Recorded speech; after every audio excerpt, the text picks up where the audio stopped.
حضرت بلال حبشی مشہور صحابی ہیں جو مسجد نبوی کے ہمیشہ مؤذن رہے۔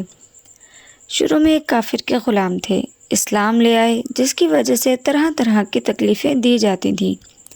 امیہ بن خلف جو مسلمانوں کا سخت دشمن تھا، ان کو سخت گرمی میں دوپہر کے وقت تپتی ہوئی ریت پر سیدھا لٹا کر ان کے سینہ پر پتھر کی بڑی چٹان رکھ دیتا تھا تاکہ وہ حرکت نہ کر سکیں، اور کہتا تھا کہ یا اس حال میں مر جائیں اور زندگی چاہیں تو اسلام سے ہٹ جائیں، مگر وہ اس حالت میں بھی احد احد پکارتے، یعنی معبود ایک ہی ہے۔ رات کو زنجیروں میں باندھ کر کوڑے لگائے جاتے اور اگلے دن زخموں کو گرم زمین پر ڈال کر اور زیادہ زخمی کیا جاتا تھا تاکہ بے قرار ہو کر اسلام سے پھر جائے یا تڑپ تڑپ کر مر جائے۔ عذاب دینے والے اکتا جاتے، کبھی ابو جہل کا نمبر آتا، کبھی امیہ بن خلف کا، کبھی اوروں کا، اور ہر شخص اس کی کوشش کرتا کہ تکلیف دینے میں زور ختم کر دے۔ حضرت ابوبکر صدیق رضی اللہ تعالی عنہ نے اس حالت میں دیکھا تو ان کو خرید کر آزاد فرمایا۔ چونکہ عرب کے بت پرست اپنے بتوں کو بھی معبود کہتے تھے، اس لیے ان کے مقابلے میں اسلام کی تعلیم توحید کی تھی، جس کی وجہ سے حضرت بلال رضی اللہ تعالی عنہ کی زبان پر ایک ہی ورد تھا۔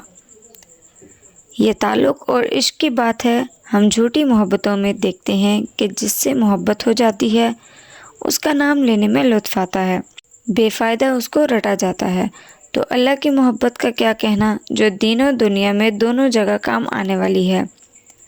یہی وجہ ہے کہ حضرت بلال رضی اللہ تعالیٰ عنہ کو ہر طرح سے ستایا جاتا تھا، سخت سے سخت تکلیفیں پہنچائی جاتی تھیں، مکہ کے لڑکوں کے حوالے کر دیا جاتا تاکہ وہ ان کو گلی کوچوں میں چکر دیتے پھریں اور یہ صرف ایک اللہ کی رٹ لگاتے تھے۔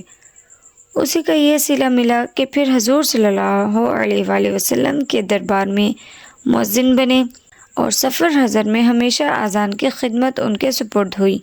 حضور صلی اللہ علیہ وآلہ وسلم کے وصال کے بعد مدینہ طیبہ میں رہنا اور حضور کی جگہ کو خالی دیکھنا مشکل ہو گیا، اس لیے ارادہ کیا کہ اپنی زندگی کے جو دن ہیں جہاد میں گزار دوں، اس لیے جہاد میں شرکت کی نیت سے چل دیے۔ ایک عرصہ تک مدینہ منورہ لوٹ کر نہیں آئے۔ ایک مرتبہ حضور صلی اللہ علیہ وآلہ وسلم کی خواب میں زیارت کی۔ حضور نے فرمایا، بلال یہ کیا ظلم ہے، ہمارے پاس کبھی نہیں آتے، تو آنکھ کھلنے پر مدینہ طیبہ حاضر ہوئے۔ حضرت حسن حسین نے اذان کی فرمائش کی۔ لاڈلوں کی فرمائش ایسی نہیں تھی کہ انکار کی گنجائش ہوتی۔ اذان کہنا شروع کی اور مدینہ میں حضور صلی اللہ علیہ وآلہ وسلم کے زمانہ کی اذان کانوں میں پڑھ کر کوہرام مچ گیا۔ عورتیں تک روتی ہوئی گھروں سے نکل پڑیں۔